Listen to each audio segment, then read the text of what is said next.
নমস্কাৰ প্ৰিয় দৰ্শক, মই শেৱালী। আমাৰ চেনেলৰ অন্য এটি ভিডিঅ'লৈ আপোনাক স্বাগতম জনাইছোঁ। প্ৰিয় দৰ্শক, আপুনি কেতিয়াবা লক্ষ্য কৰিছেনে, যেতিয়াই আপুনি গা ধুবলৈ যায় তেতিয়া হঠাৎ প্ৰস্ৰাৱৰ তীব্ৰ হেঁচা বাঢ়ি যায়। কেতিয়াবা এনে লাগে যেন এতিয়ালৈকে একোৱেই নাছিল, কিন্তু যেতিয়াই পানী শৰীৰত পৰে তেতিয়াই আপোনাৰ এই অনুভৱ জাগি উঠে। ই কেৱল এটা সংযোগ নেকি, নে ইয়াৰ পিছত কিবা বিশেষ কাৰণ লুকাই আছে? জীৱনত কোনো ঘটনাই কেৱল এনেই নঘটে। প্ৰতিটো সৰু সৰু কথাৰ পিছতো কোনো নহয় কোনো কাৰণ থাকে। এতিয়া প্ৰশ্ন উত্থাপন হয়, গা ধোৱাৰ সময়ত আমাৰ কিয় প্ৰস্ৰাৱ লাগে? এইটো কি আমাৰ শৰীৰৰ কোনো দুৰ্বলতা নেকি? নে এইটো কোনো ৰোগৰ সংকেত? নে এইটো মগজু আৰু শৰীৰৰ মাজৰ গভীৰ সম্পৰ্কৰ ফালে ইংগিত দিয়ে? ভাবি চাওকচোন, যদি এইটো কেৱল শৰীৰৰ এটা সাধাৰণ প্ৰাকৃতিক কাম হ'লহেঁতেন, তেন্তে সকলোৱে ইয়াক ইমান গভীৰভাৱে কিয় অনুভৱ কৰিলেহেঁতেন? গা ধোৱা কেৱল পৰিষ্কাৰ-পৰিচ্ছন্নতাৰ বিষয় নহয়। গা ধোৱা এনে এটা প্ৰক্ৰিয়া য'ত শৰীৰ, মগজু আৰু আপোনাৰ সম্পূৰ্ণ চেতনা জড়িত থাকে। পানী, যাক সকলোতকৈ পবিত্ৰ তত্ত্ব বুলি মনা হয়, সেয়া কেৱল আপোনাৰ শৰীৰকেই নোধোৱে, বৰঞ্চ আপোনাৰ ভিতৰত জমা হোৱা ক্লান্তি, মানসিক চাপ আৰু উত্তেজনাও ধুই পেলায়। আৰু যেতিয়াই শৰীৰ পাতল হৈ উঠে, তেতিয়া তাৰ চাপ প্ৰস্ৰাৱৰ ৰূপত বাহিৰলৈ ওলায়। কিন্তু এইটো কেৱল উপৰিপৃষ্ঠৰ কথা। প্ৰকৃত কাহিনী ইয়াতকৈ বহু গভীৰ। কিয়নো শৰীৰৰ প্ৰতিটো অনুভৱ মগজুৰো অনুভৱ হয়, আৰু মনৰ প্ৰতিটো অনুভৱ যেতিয়া শৰীৰলৈ নামি আহে, তেতিয়া গা ধোৱা কেৱল এটা জৈৱিক প্ৰক্ৰিয়া হৈ নাথাকে, ই আপোনাৰ শৰীৰৰ মাজত হোৱা এটা নীৰৱ সংলাপ। এতিয়া ভাবি চাওক, যেতিয়া পানী আপোনাৰ শৰীৰত পৰে তেতিয়া কি হয়? আপোনাৰ স্নায়ুতন্ত্ৰৰ প্ৰতিটো অংশতে একেধৰণৰ সঞ্চালন আৰু সজীৱতা আৰম্ভ হয়। স্নায়ুতন্ত্ৰ সক্ৰিয় হৈ উঠে।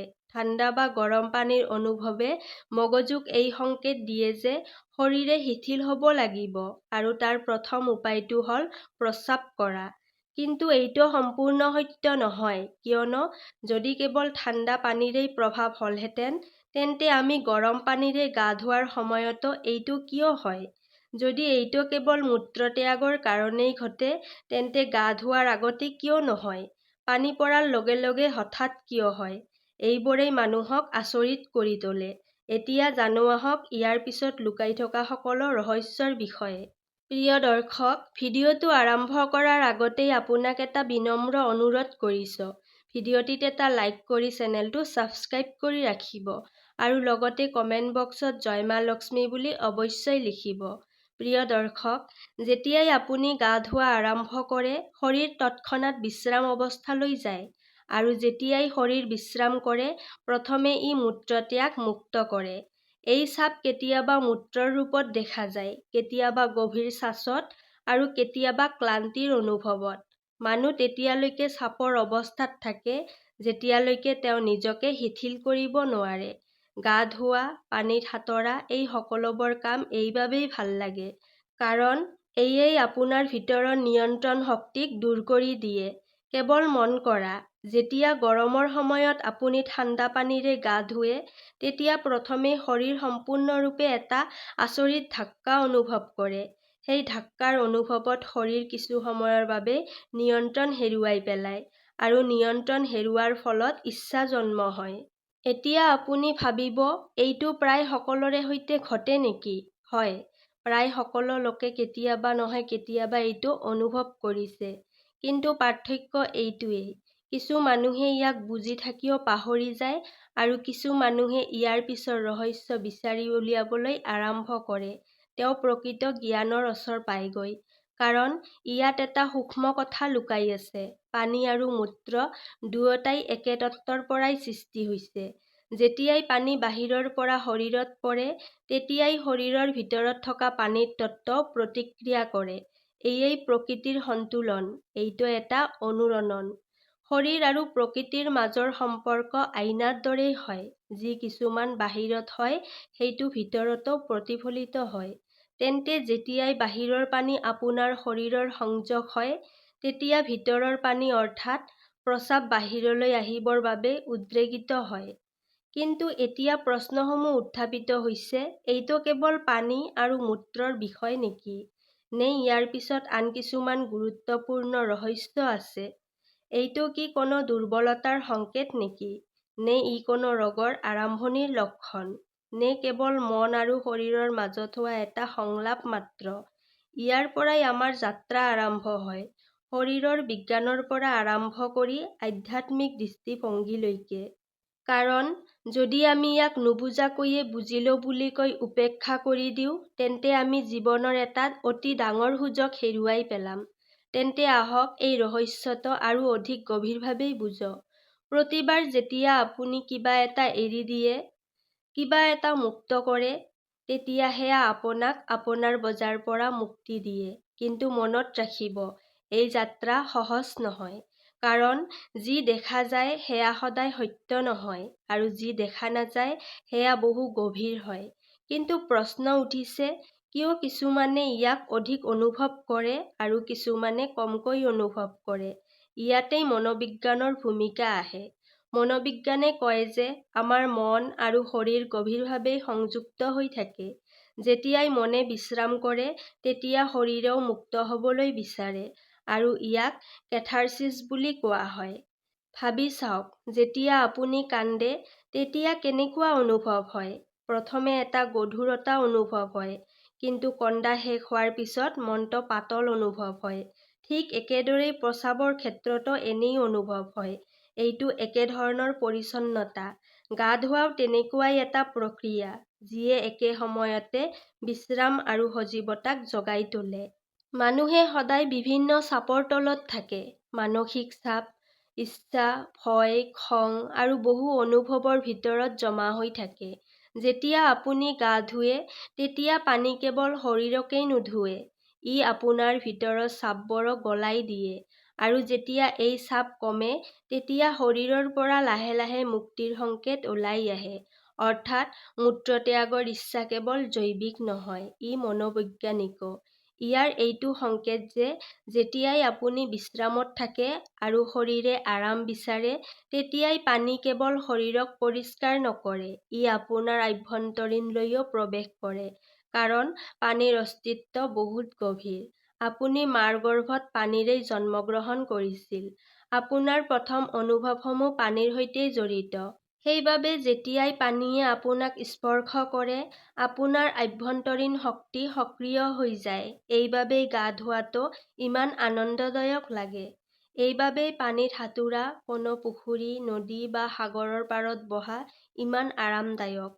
আৰু সেইবাবে যেতিয়া শৰীৰ পানীৰ সৈতে স্পৰ্শ কৰে, তেতিয়া ই তৎক্ষণাত আৰাম বিচাৰে, কাৰণ এইটো তেওঁৰ প্ৰথম অনুভৱ হয়। প্ৰতিবাৰ যেতিয়া পানীয়ে আপোনাক স্পৰ্শ কৰে, তেতিয়াই গৰ্ভাশয়ৰ অনুভৱ পুনৰ উজাগৰে। গৰ্ভত আপুনি সম্পূৰ্ণৰূপে বিশ্ৰামত আছিল, কোনো চাপ নাছিল আৰু কোনো বোজ নাছিল। পানীৰ পৰিৱেশ আৰু আৰাম অনুভৱ কৰাৰ ফলতে গা ধোৱাৰ সময়ত মূত্ৰত্যাগ স্বাভাৱিক হয়। কিন্তু এটা প্ৰশ্ন উঠে, গা ধোৱাৰ সময়ত মূত্ৰত্যাগৰ ইচ্ছা কেৱল এটা সাধাৰণ প্ৰতিক্ৰিয়া নেকি? নে এইটো কোনো ৰোগৰ সংকেত হ'ব পাৰে? বিজ্ঞানে কয় যে যদি এই সমস্যা বহুবাৰ ঘটে, অতিমাত্ৰা প্ৰয়োজন হয়, বা আপুনি ইয়াক নিয়ন্ত্ৰণ কৰিব নোৱাৰে, তেন্তে এইটো অভাৰ এক্টিভ ব্লাডাৰ বা অন্য কোনো চিকিৎসাগত অৱস্থাৰ সংকেত হ'ব পাৰে। কিন্তু যদি এইটো কেতিয়াবা হয়, তেন্তে ই সম্পূৰ্ণৰূপে প্ৰাকৃতিক। এতিয়া ভাবি চাওক, আপুনি কেতিয়াবা লক্ষ্য কৰিছে নেকি? এই ইচ্ছা তেতিয়াই বৃদ্ধি পায় যেতিয়া পানী পৰে, অৰ্থাৎ ইয়াৰ উত্তেজক পানী। আৰু পানী কেৱল শৰীৰক স্পৰ্শ নকৰে, অচেতন মনকো স্পৰ্শ কৰে। প্ৰকৃত প্ৰশ্ন ই নহয় যে আপুনি ইয়াক এটা সাধাৰণ সমস্যা বুলি বিবেচনা কৰিব, নে আপুনি ইয়াক এটা গভীৰ সংকটৰ দৰে বুজি পাব। ই এইটো সংকেত দিয়ে যে আপোনাৰ শৰীৰ আৰু মন দুয়োই ক্লান্ত হৈ পৰিছে, আৰু দুয়োকে বিশ্ৰামৰ প্ৰয়োজন, লঘুত্ব আৰু মুক্তিৰ প্ৰয়োজন। আমি প্ৰায় প্ৰতিটো অনুভৱ কেৱল শৰীৰৰ পৰা অনুভৱ কৰিবলৈ চেষ্টা কৰোঁ। যদি এইটো সত্য হয়, তেন্তে প্ৰতিটো মুক্তি কেৱল জৈৱিক নহয়, বহু মুক্তি আধ্যাত্মিকো হয়। কিন্তু আমি সেইবোৰ চিনাক্ত কৰিবলৈ নাজানো। জীৱনৰ পথত আপোনাক বাৰম্বাৰ সৰু সৰু সুযোগ দিয়া হয়, যেন প্ৰকৃতিয়ে ধীৰে ধীৰে সংকেত প্ৰেৰণ কৰি থাকে। এতিয়াই নিজৰ শৰীৰক পাতল কৰক, ভিতৰৰ জমা হোৱা চাপ, বোজবোৰক মুক্ত কৰক। প্ৰস্ৰাৱ কৰাই হওক, কন্দাই হওক বা মন খুলি সহায় হওক, এইবোৰ সকলো সৰু সৰু পথ।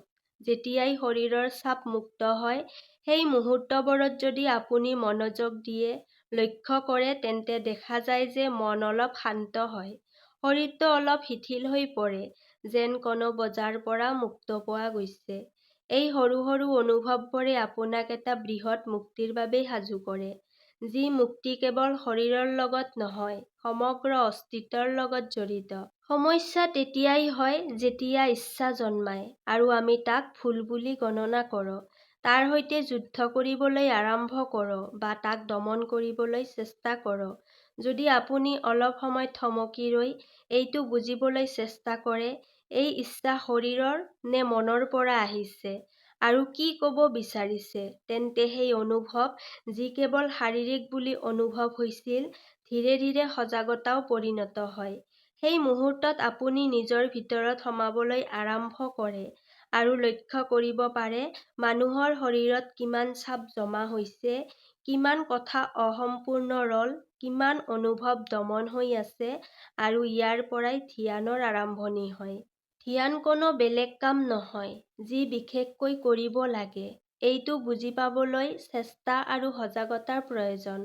আপুনি কোনো ইচ্ছাক ন্যায় বিচাৰ নকৰি, সঠিক বা ভুল বুলি নকৈ কেৱল লক্ষ্য কৰে, ঠিক সেই লক্ষ্য কৰাটো আপোনাৰ ভিতৰৰ পৰা মুক্তি আনিবলৈ আৰম্ভ কৰে। তেতিয়া ইচ্ছাই আপোনাক বান্ধনত নাৰাখে, বৰঞ্চ ই আপোনাক পথ দেখুৱায়।